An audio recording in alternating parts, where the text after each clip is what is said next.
En estos días estaba pensando y iba caminando y, y me sentía abrumado. Yo no sé cuántas veces te has sentido abrumado cuando ves todo lo que está pasando a su alrededor. Me acuerdo que ese día había estado viendo noticias de todos los sucesos violentos que están ocurriendo. Algunos dicen, no, el problema es que no teníamos internet, no lo sabíamos, pero no es este. Hay un aumento evidente de la violencia en Cuba, muy grande a puntos que hace mucho tiempo, o sea, que realmente nosotros no conocemos. Y todas esas cosas, poquito a poco, me estuvieron cargando ese día y me sentía mal. Y mientras caminaba, un pensamiento vino a mi cabeza. Eres un peregrino. Somos peregrinos. Nosotros estamos en un mundo al cual no pertenecemos. Este no es nuestro destino, este no es el foco de nuestra vida. Y pensando en eso, vino a mi mente Hebreos 11. Y vino a mi mente Hebreos 11 porque hay algo que caracteriza a un peregrino. Un peregrino es alguien que no está en su tierra. Es alguien que está lejos de su tierra. Pero lo que caracteriza a un peregrino de manera especial es el anhelo por su lugar. Es la esperanza, es la confianza, es la fe de que nunca, no va a estar toda la vida en esos lugares. O sea, por eso se llama peregrino, porque no se considera nunca parte del lugar donde está, sino que siempre está anhelando estar en donde pertenece.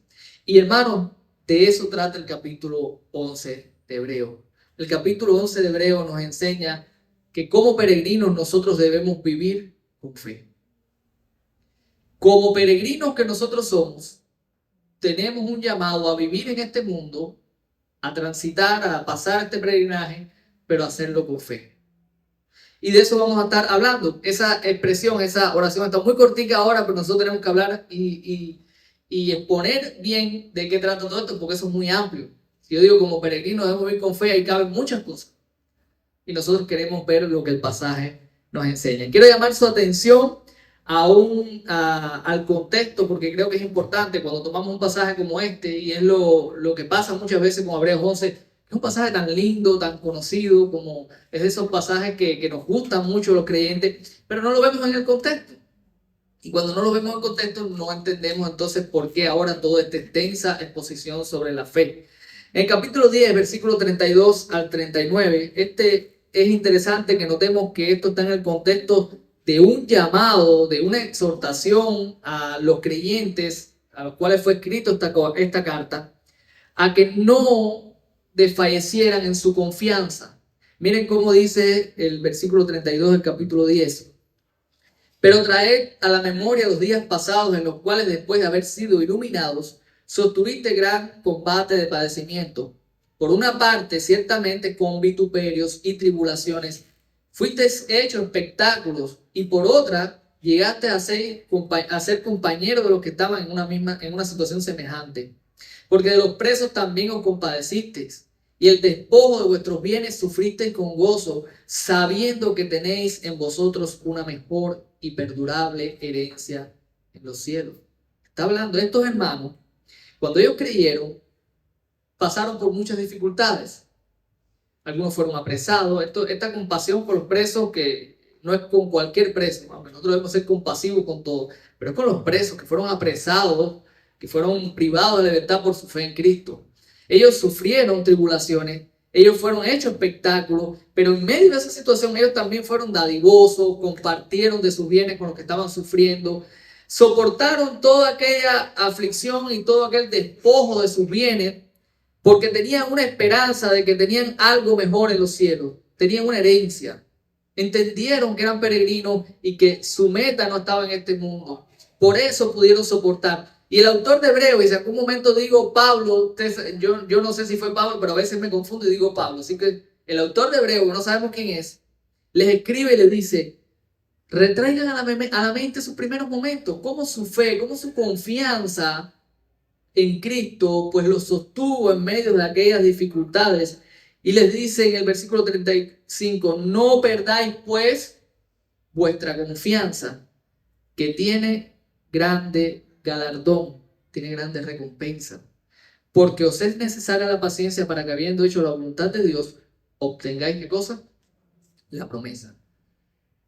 El capítulo 11 de Hebreos está en un contexto de un llamado a no perder la confianza, a no perder la fe, a no perder la esperanza a los destinatarios de esta carta. Y todo este capítulo está para animarles a ellos, a exhortarles de alguna manera a que ellos sigan manteniéndose en la fe, ellos sigan confiando. De hecho, la carta de Hebreos es una carta que es más bien de un llamado a la perseverancia en un sentido general. Y es en ese contexto que nosotros tenemos la carta. Ahora, tenemos, perdón, el capítulo 11. Vamos a responder entonces en este capítulo, vamos a verlo en dos partes. Primero vamos a ver qué es la fe y por qué es importante. Porque si estamos diciendo que como peregrinos del mundo debemos vivir con fe, vamos a preguntarnos entonces, ¿qué es la fe? ¿Por qué es importante? Y después vamos a ver los ejemplos que el propio autor de la epístola nos pone como modelos de fe para la vida cristiana. Vamos a ver entonces los versículos 1 al 6, qué es la fe y por qué es importante. El capítulo 11 rompe así: es pues la fe, ¿qué cosa? La certeza de lo que se espera, la convicción de lo que no se ve. ¿Qué cosa es la fe? Es certeza y es convicción. Una manera de traducirlo más actual, como dice la Nueva Traducción Viviente, es la confianza de que en verdad sucederá lo que esperamos, certeza de lo que se espera, la confianza que uno tiene de que va a suceder eso que estamos esperando, y es lo que nos da certeza de las cosas que no podemos ver. Entonces, fe es certeza, es esperanza, es convicción en cosas que nosotros no tenemos hoy, pero que sabemos y estamos convencidos que nosotros tendremos. Eso es la fe. Y continúa diciendo que por esa fe fue que alcanzaron buen testimonio los antiguos. ¿Quiénes son los antiguos? Nos pone dos ejemplos. ¿Quiénes dice ahí que eran? Abel y Enoc. No eran los únicos. ¿Por qué le llaman los antiguos? Porque está hablando de hombres de fe, mucho antes de que estuviese constituido el pueblo de Israel, de que tuviesen ley, o sea, primero, al inicio, cuando no existía la ley, cuando no existía nada de eso, ellos dieron testimonio de tener fe en estas cosas. Usted se pregunta, ¿cómo es posible que ellos tuvieran fe en estas cosas? ¿Cómo sabían ellos de estas cosas? Porque no estamos hablando de cualquier cosa, estamos hablando de fe, de confianza en aquello que esperamos que Dios nos va a dar. Es la promesa que nosotros creemos hoy porque conocemos el Evangelio y conocemos a Cristo. Pero ellos también tenían la misma esperanza. Y eso es algo importante que nosotros vamos a estar resaltando a lo largo de todo el capítulo de 11. La misma fe que tenemos nosotros hoy es la misma fe que tenían los santos del Antiguo Testamento. Nosotros tenemos fe en el que vino.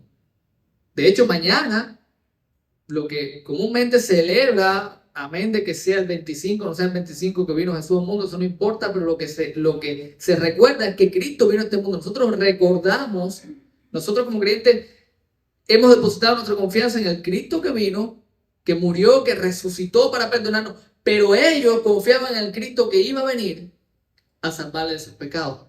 Y esa fe y esa confianza y esa certeza es de la cual está hablando el libro de Hebreos. Y Abel fue uno de los ejemplos de esa fe. Y dice que por esa fe ofreció más excelente sacrificio. ¿Sabe? Usted se ha preguntado por qué ese sacrificio era mejor que el otro. Yo sé que algunos han dicho que era porque él ofreció de lo mejor de sus ovejas y porque Caín ofreció algo del fruto de la tierra.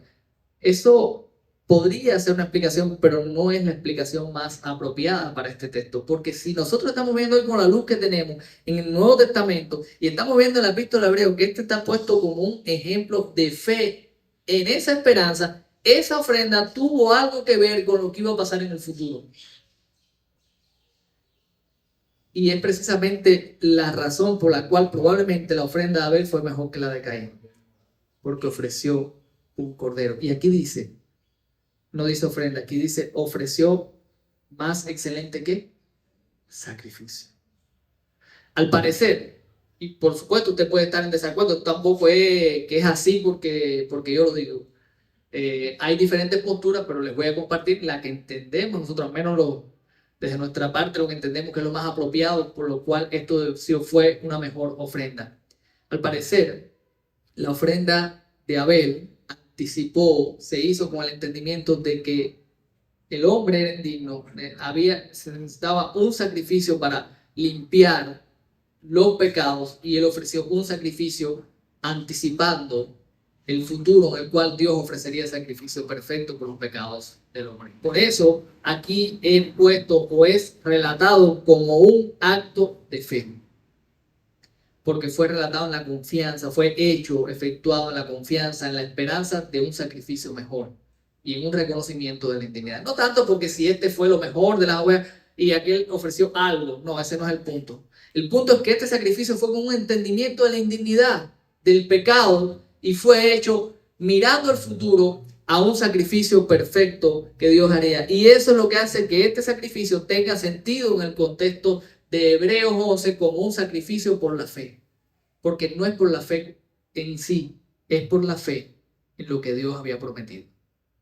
Y si es por la fe en lo que Dios ha prometido, ese sacrificio fue excelente porque tuvo algo que ver con eso que Dios había prometido, de alguna manera. El otro caso es Enoc, de que no tenemos muchos datos en la Escritura, pero nos basta con que es descrito como un hombre que no vio muerte, fue traspuesto. De alguna manera su vida, la vida que agradó a Dios, es porque tuvo esa esperanza de que la muerte no era el fin de todas las cosas y de que era el comienzo o un paso para estar completamente y continuamente en la presencia de Dios. ¿Cómo lo supieron? Nosotros no lo sabemos, pero la Biblia nos dice que ellos tenían fe, tenían esperanza, tenían confianza. Y es por esa fe que ellos alcanzaron buen testimonio, fueron considerados justos desde hace tanto tiempo, porque su esperanza estaba en la promesa de Dios. Y eso es lo que es la fe, porque la fe nos está diciendo que es esperanza y certeza en lo que se espera, algo que nosotros esperamos. ¿De dónde lo esperamos? ¿De dónde sale esa espera? ¿De dónde sale esa esperanza? De algo que se nos ha prometido. Y es lo que continúa diciendo el pasaje, y es por lo cual vemos que la fe es tan importante. Dice luego, pero sin fe, ¿qué cosa? Es imposible agradar a Dios, porque es necesario que el que se acerca a Dios crea que le hay. ¿Qué cosa? Nosotros tenemos que acercarnos a Dios sabiendo que recompensa, porque eso dice galardonador, es recompensador de los que le buscan. Ay, pastor, qué rico, Dios me va a recompensar porque yo le busco. Pero ¿cuál es la recompensa que Dios te ha prometido? Él te ha prometido una herencia, Él te ha prometido un reino eterno y Él te lo va a dar. Esa es tu esperanza, esa es nuestra esperanza. Hermanos, esta no es la fe que muchos promueven cuando ven este pasaje. Y por eso es tan importante. Aquí no es fe, esta fe que está relatando o que está resaltando el autor de Hebreos, no es fe en la fe. No es fe en mis capacidades. No es fe en mis anhelos. No es fe en mis deseos. No es fe en mis sueños. No es como alguien escuché una vez y dijo, Hebreos 11 lo que dice es que si tú quieres un carro, tú vas en la guagua y tú tienes que sentir como el aire te da, imaginarte que estás sacando la cara por la ventanilla de tu carro. Porque eso es fe. Es convicción de lo que tú esperas. Yo espero un carro que me va a dar el Señor y yo lo estoy visualizando, estoy anhelando ese tiempo, estoy viviendo el día de hoy como si ya tuviera mi carro. Esta no es la fe que está diciendo Hebreo. Esa es la fe que algunos pretenden pintar como fe, pero que al final es una completa decepción. Nuestra fe, la fe de los creyentes, la fe de los peregrinos, es la fe en las promesas de Dios. Lo que tú sí puedes esperar, anticipar, anhelar y saborear desde ya es el reino eterno. Eso sí lo puedes saborear. ¿Significa eso que nosotros no podemos tener nuestros anhelos y nuestros deseos y pedírselo a Dios y creer que Dios puede hacerlo? Por supuesto, hermano. Por eso oramos. Por eso oramos a Dios por todas las cosas, porque sabemos que Dios tiene poder para hacer todas las cosas posibles. Y si ahora yo no tengo quizás una casa donde vivir, por supuesto que se la voy a pedir a Dios y voy a orar y voy a tener esperanza y confianza en que Él lo puede hacer. Por supuesto que si yo quiero un carrito para moverme, también se lo voy a pedir a Dios, ¿por qué no? Pero eso no quiere decir de que por mucho que yo crea que lo voy a obtener, lo voy a obtener, porque a lo mejor Dios no me lo quiere dar. Y Hebreos 11 no habla de eso.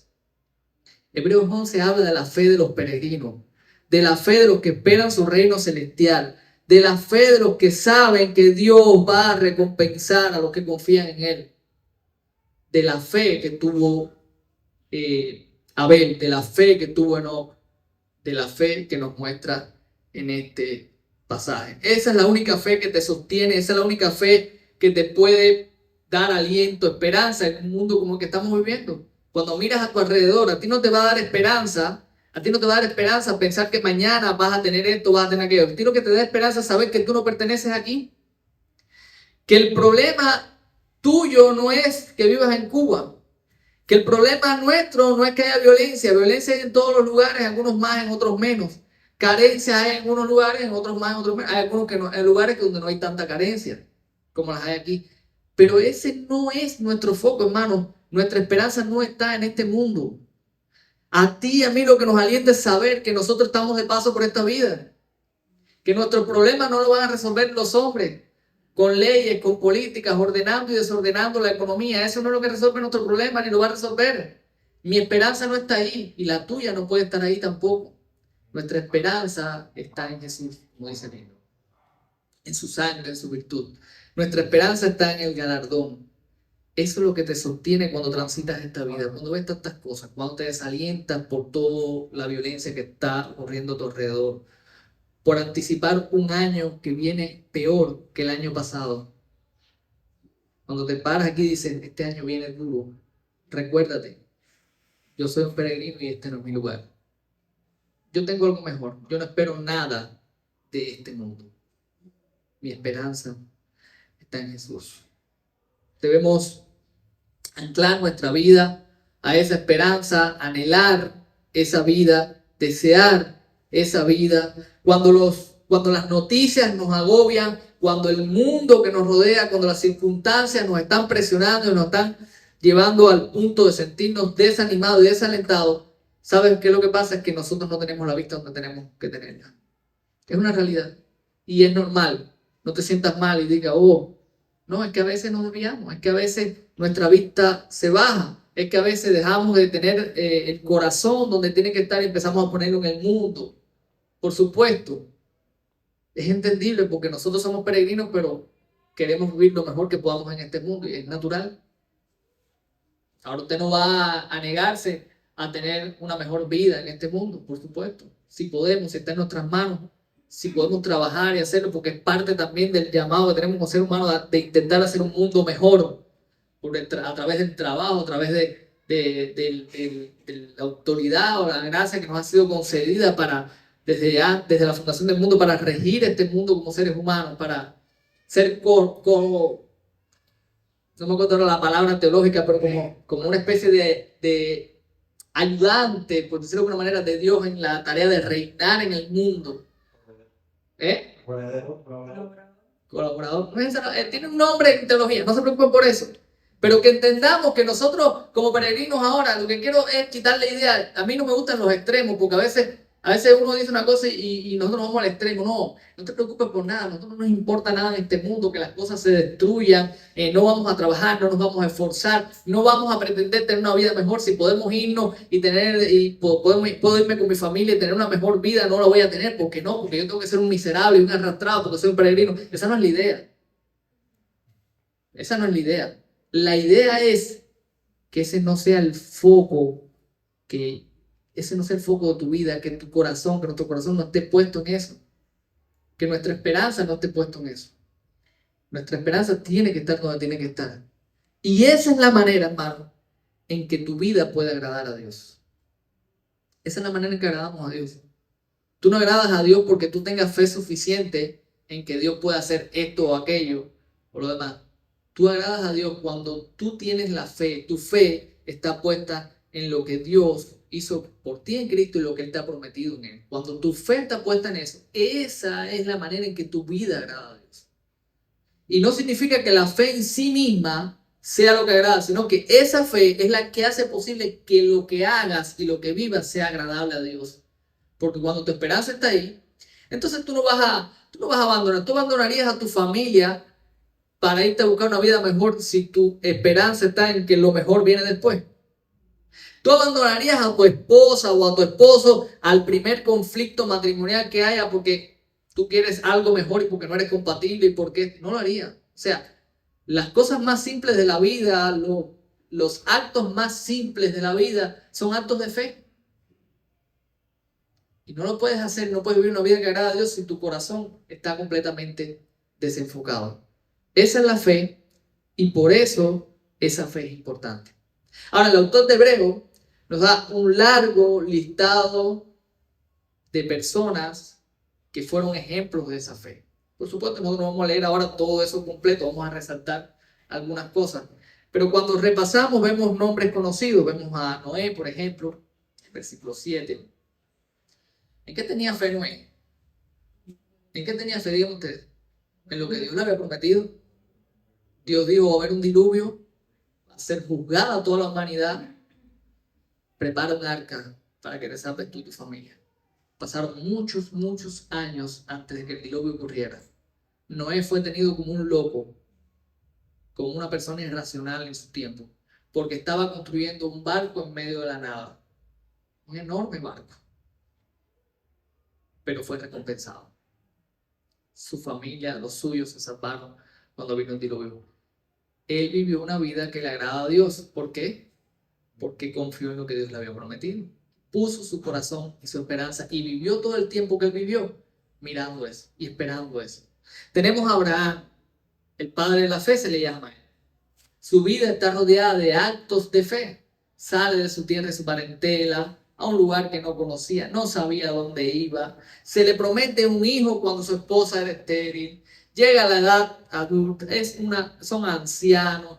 Ya desde el punto de vista humano no había posibilidad de que pudiesen engendrar. Y en medio de todas esas imposibilidades, Dios le da un hijo.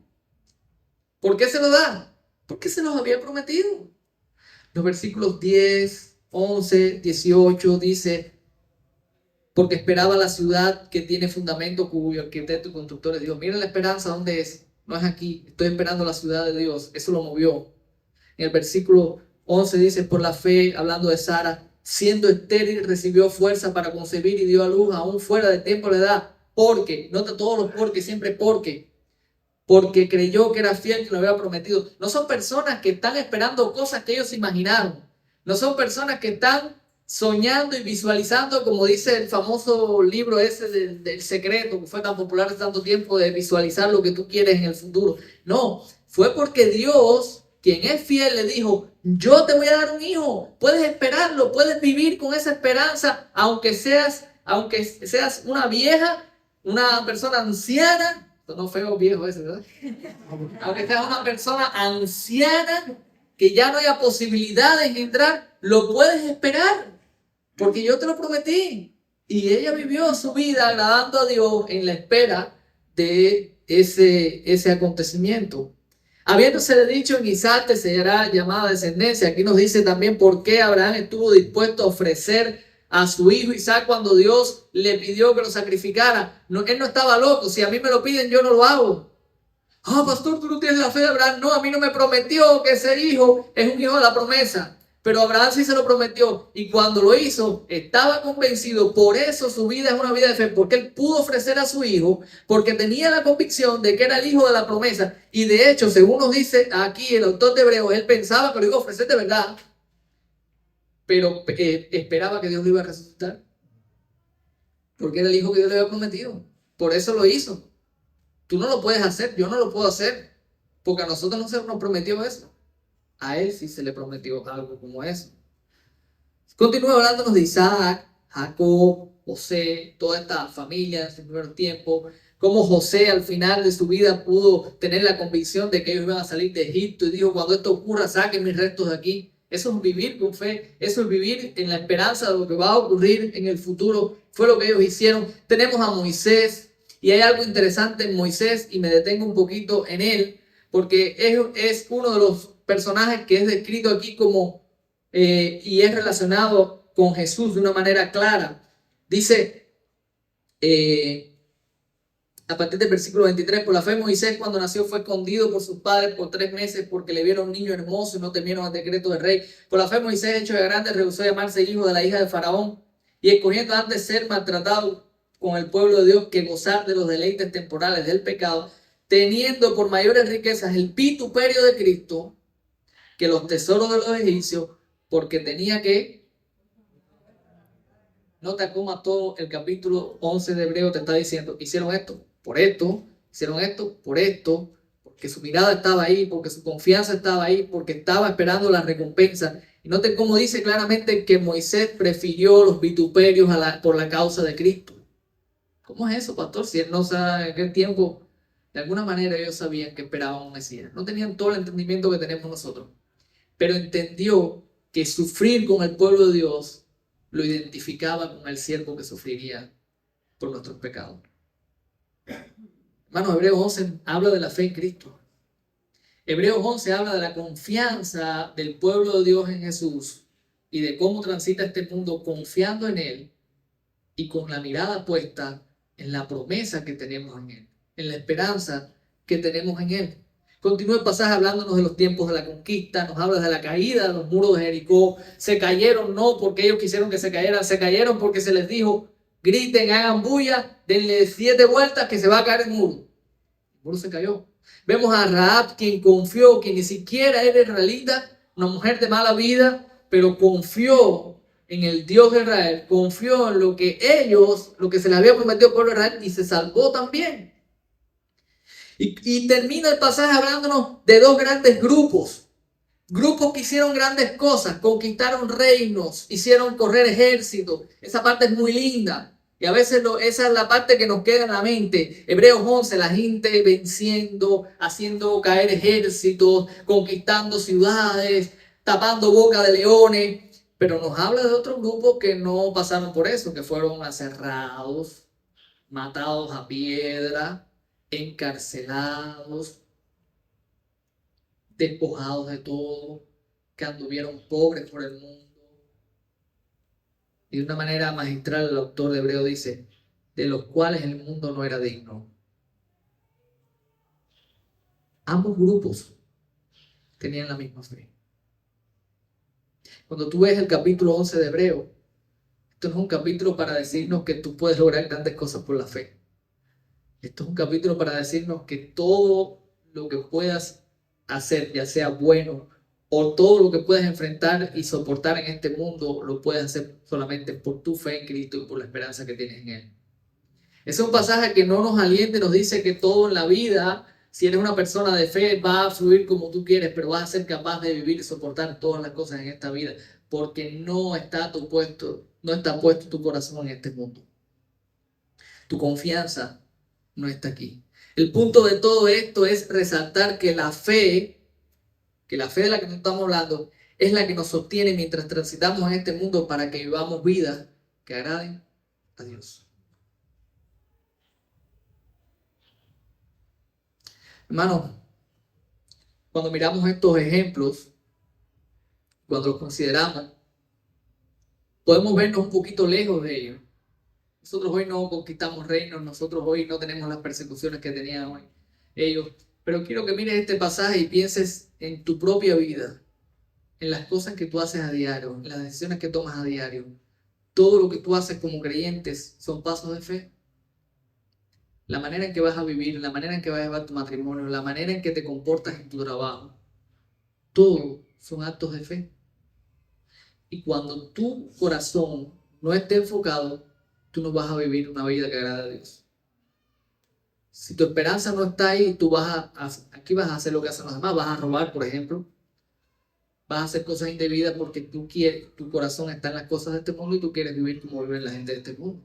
Quieres tener lo que tiene la gente de este mundo. Entonces tú vas a robar, tú vas a adulterar, tú vas a fornicar, tú vas a hacer montones de cosas sencillas de la vida cristiana. Perdón, de la vida común, de la vida cristiana, no, porque eso no es la vida cristiana. Pero vas a hacer montones de cosas que cuando tú ves este pasaje no lo relacionas y no piensas que lo que te impide vivir una vida que agrada a Dios en las pequeñas cosas es lo mismo, es la misma esencia, es el mismo elemento, es tu fe. Y es tu confianza. Y está fallando esa fe y está fallando esa confianza cuando no estás viviendo como debes vivir.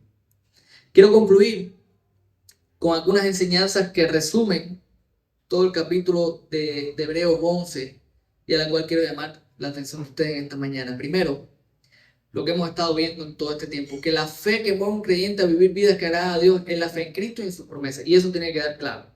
Hebreos 11 no es un pasaje para hablar o para prometerle a nadie que si tiene la confianza suficiente va a lograr todo lo que se proponga en esta vida. Hebreos 11 es simple y llanamente para enseñar cómo vive un hijo de Dios en el mundo, confiando en Jesús y confiando en sus promesas. Tan simple como eso. Lo segundo, de lo que cual quiero llamar la atención, es que Hebreos 11 no es una galería de héroes de la fe. Y esto le va a chocar. Después usted puede estar en desacuerdo conmigo y se faja conmigo después. ¿Ok? No, porque si, y quiero quitar este error. ¿Por qué? Porque si los vemos a ellos como una galería de héroes de la fe, los vemos como a Superman, a Batman, a Spider-Man, a lo cual yo nunca voy a llegar. Ellos son ejemplos de lo que tú y yo tenemos que ser. Ellos solamente son ejemplos provistos por Dios para demostrarle a un grupo de creyentes neotestamentarios que la misma confianza que ellos tienen que tener hoy para vivir es la misma que tuvieron los santos del Antiguo Testamento, que no es otra. Ese pasaje no es para decir ellos son superiores y tú mira, no llegarás a eso nunca. Es para decirnos, es la misma vida que tienes que vivir tú. Así tienes que vivir tú en todas las cosas.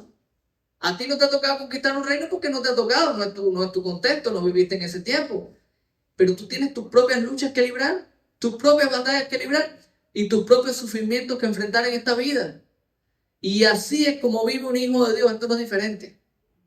No podemos ver este pasaje como un ideal, idealizarlo. Ay, qué lindo todo eso.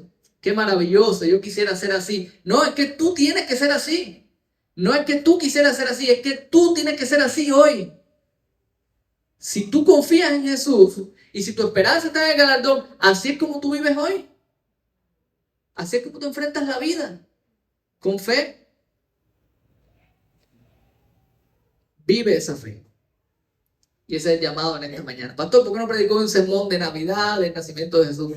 Jesús vino para hacer que tú puedas vivir esa fe.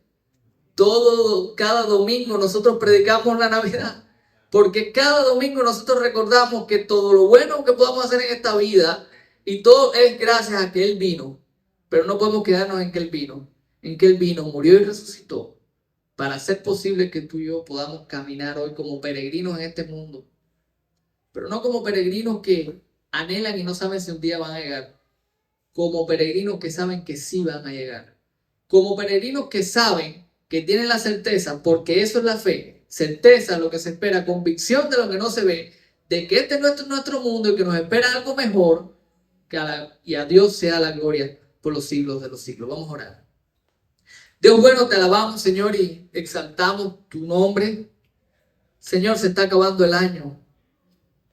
Lo empezamos como cada año con dudas, con preocupaciones, pero cada diciembre tenemos que decirnos lo mismo. Tú has sido fiel, tú nos has sostenido. Señor, tenemos que recordarnos en un escenario de tanta incertidumbre, de tantas preocupaciones económicas, de violencia en nuestro país. Señor, recuérdanos constantemente que solo somos peregrinos en este mundo, que tenemos una esperanza reservada en los cielos para nosotros, Señor. La esperamos, la anhelamos y como tu pueblo cantaba desde la antigüedad, nosotros volvemos a decir hoy, ven Señor, nosotros te esperamos. Por Jesús.